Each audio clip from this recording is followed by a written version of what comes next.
Hello friends, আসসালামু আলাইকুম। আশা করছি সবাই ভালো আছেন। এই ছুটিতে যারা প্রকৃতির সান্নিধ্যে যেতে চান তাদের জন্য এই ভিডিওতে আলোচনা করব কিভাবে অল্প খরচ ও অল্প সময়ে মহামায়া লেক ও গলিয়াখালী সমুদ্র সৈকত ঘুরে দেখবেন। বরাবরের মতোই অবশ্যই এই ভিডিওটি তথ্যবহুল হবে, যেখানে এক ভিডিওতেই সকল প্রশ্নের সমাধান পেয়ে যাবেন। ভিডিওটি চ্যাপ্টারে ভাগ করা থাকবে, তাই সুবিধামতো প্রয়োজনীয় চ্যাপ্টারও চাইলে দেখে নিতে পারেন। ভালো লাগলে ভিডিওটি শেয়ার করে দিবেন এবং অবশ্যই চ্যানেলটি সাবস্ক্রাইব করে দিবেন। So quick and snappy, let's make you happy.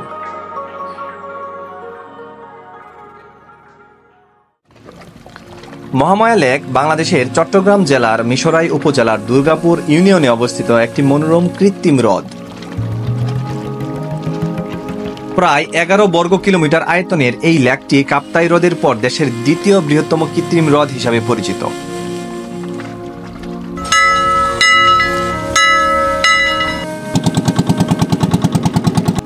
চলুন মহামায়া লেকের সংক্ষিপ্ত ইতিহাস জেনে আসি।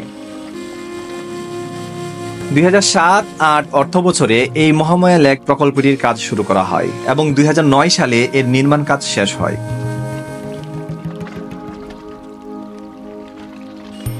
এই হ্রদটি তৈরি করতে 3660 হেক্টর জমি ব্যবহার করা হয় এবং এর পিছনে প্রায় 23 কোটি টাকা ব্যয় করা হয়। 2010 সালের 29 ডিসেম্বর তৎকালীন প্রধানমন্ত্রী এই প্রকল্পের উদ্বোধন করেন।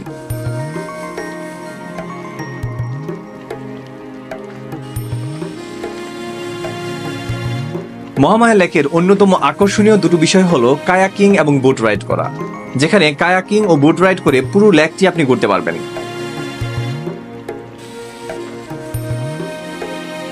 অর্থাৎ লেকের স্বচ্ছ পানিতে কায়াকিং করার সুযোগ রয়েছে মহামায়া লেকে। দুজনের জন্য একটি কায়াকের ঘন্টা প্রতি ভাড়া পড়বে 300 টাকা এবং আধা ঘন্টার জন্য ভাড়া পড়বে 200 টাকা। ছাত্রদের জন্য বিশেষ ছাড় রয়েছে।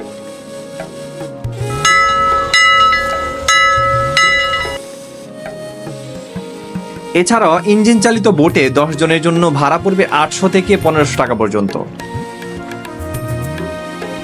মহামায়া লেকের চারপাশে পাহাড়, ঝর্ণা, সবুজ বনভূমি রয়েছে।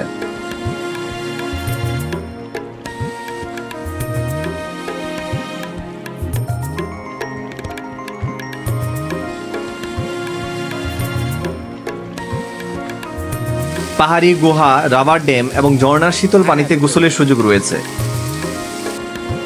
এছাড়াও লেকের চারপাশে অসংখ্য বনজ ফুল ও ফলের গাছগাছালি রয়েছে, যেগুলো অবশ্যই আপনাকে মুগ্ধ করবে। তাছাড়াও যারা ক্যাম্পিং করতে চান তারা চাইলে রাতে লেকের পাশে ক্যাম্পিং করতে পারবেন। আপনারা চাইলে খুব সহজে এবং অল্প খরচে এই মহামায়া লেকটি ভ্রমণ করে দেখতে পারেন।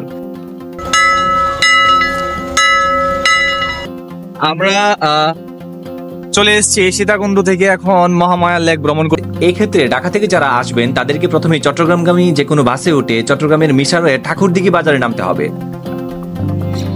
সেই ক্ষেত্রে ভাড়া পড়বে ক্ষেত্র বিশেষে 300 থেকে 1000 টাকা পর্যন্ত। এটি নির্ভর করে আপনি কি ধরনের বাসে করে চট্টগ্রামে আসবেন।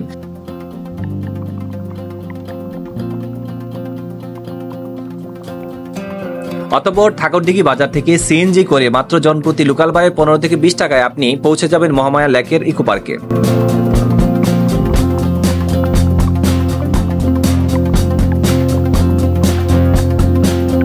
যারা ট্রেনে আসতে চান তারা ঢাকা থেকে ফেনী পর্যন্ত ট্রেনে যেতে হবে, সেখান থেকে মহিপাল হয়ে ঠাকুরদিঘি পৌঁছানো যায়। অতঃপর ঠাকুরদিঘি থেকে অটো বা সিএনজি করে পৌঁছে যাবেন মহামায়া ইকো পার্কে। যারা চট্টগ্রাম থেকে মহামায়া ইকো পার্কটি ঘুরে দেখতে চান তারা চট্টগ্রামের অলংকার অথবা সিটি গেট থেকে ফেনী বা বারুইহাটগামী বাসে উঠে ঠাকুরদিঘি বাজারে নামতে হবে। এই ক্ষেত্রে জনপ্রতি ভাড়া পড়বে সর্বোচ্চ 80 থেকে 100 টাকা। যাই হোক, আপনারা মহামায়া ইকো পার্কে পৌঁছানোর পর সেখানে প্রবেশের জন্য জনপ্রতি 30 টাকা মূল্যের টিকিট কাটতে হবে। দেন, চারটা টিকিট দেন। এটা কতক্ষণ পর্যন্ত খোলা থাকবে? মাগরিবের আজান পর্যন্ত। ভিতরে কি বোট আছে? আমরা কি লেকে যেতে পারবো? হ্যাঁ আছে। কোন দিকে যেতে হবে? সোজা যেতে পারবো।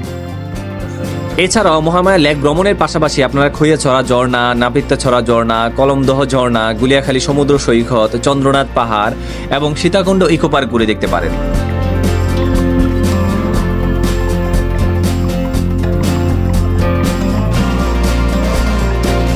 মহামায়া লেকের প্রাকৃতিক সৌন্দর্য, কায়াকিং, ক্যাম্পিং এবং আশেপাশের দর্শনীয় স্থানগুলো একসাথে উপভোগ করতে চাইলে একটি আদর্শ ভ্রমণ গন্তব্য হতে পারে।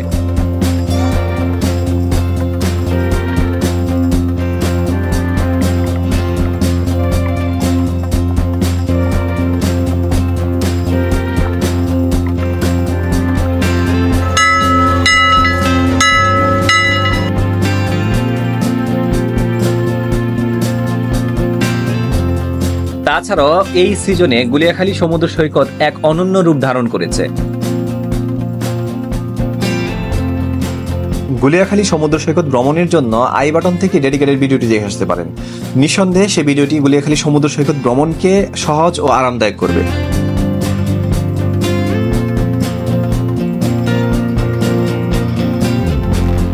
ধন্যবাদ। ভিডিওটি ভালো লাগলে অবশ্যই চ্যানেলটি সাবস্ক্রাইব করবেন এবং আপনার মূল্যবান মতামত জানাতে পারেন। তাছাড়াও প্রয়োজনীয় তথ্যের জন্য কমেন্টস করতে পারেন।